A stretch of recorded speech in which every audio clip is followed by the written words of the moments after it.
The opinions of the guests and host are their own and do not represent the opinions of Ironclad, the Border Patrol, or the Department of Homeland Security. What are some other ways? No, you're right. And, you know, the more I've done this show, when we first started, it talked about a lot of the immigration, but you can't talk immigration without talking about drugs.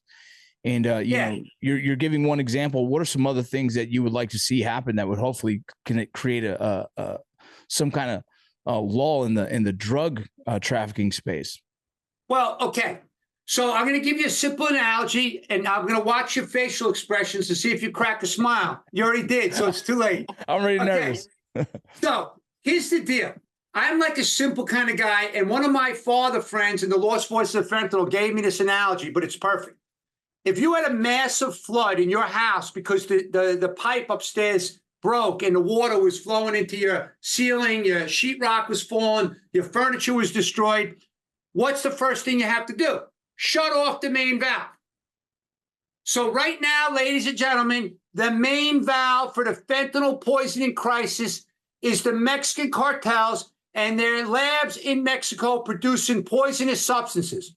So Simple Mind says we have to decimate their capabilities. So how do we do that? We're going to put a lot more pressure on Mexico. No longer can they get away with saying, okay, mañana, mañana, mañana. No. Right now, today, we got to get a plan to go after the cartels so they're held accountable for killing American kids like at record levels. And if Mexico is not willing to come on board with us, like the Colombians back in the day, in the Pablo Escobar days, they joined forces with America. They welcomed America, you know, DOD assets, intelligence community assets, because they had a huge problem developing with these narco terrorists. Well, Mexico's even worse. So now, if they don't do it, then the president has to basically declare war on the terrorists in the sense of use the technology. I'm not talking about going to war, boots on the ground. I'm talking about the sophisticated drone technology and other capabilities and decimate the command and control infrastructure of our great adversary right now. And anybody that thinks that's off the wall, go talk to the families that don't understand why they continually get away with killing these young kids. Why are they allowed to do this? They're flooding the zones on the Border Patrol with hundreds of migrants. They're taking away all our resources at Border Patrol, and then they're coming in with the high-value targets and the drugs. Then they're bringing the guns and the money southbound. So they're beating us every day. I'm sorry, but I'm a competitive guy. I don't want to see Mexico beat us like this, and I certainly don't want to see all these kids going to have funerals and the families have devastated for life.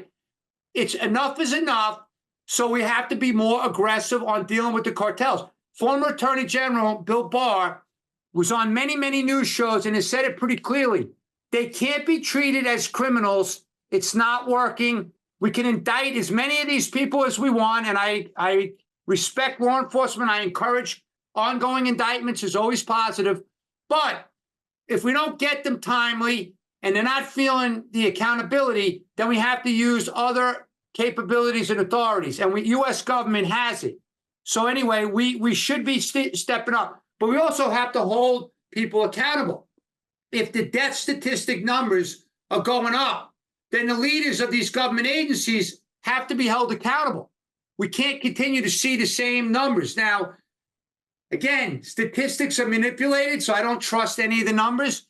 But we have seen, like in Indianapolis, for example, they did the Marion County prosecutors have done a recent analysis to see the drastic decline from 22 to 23 in fentanyl deaths.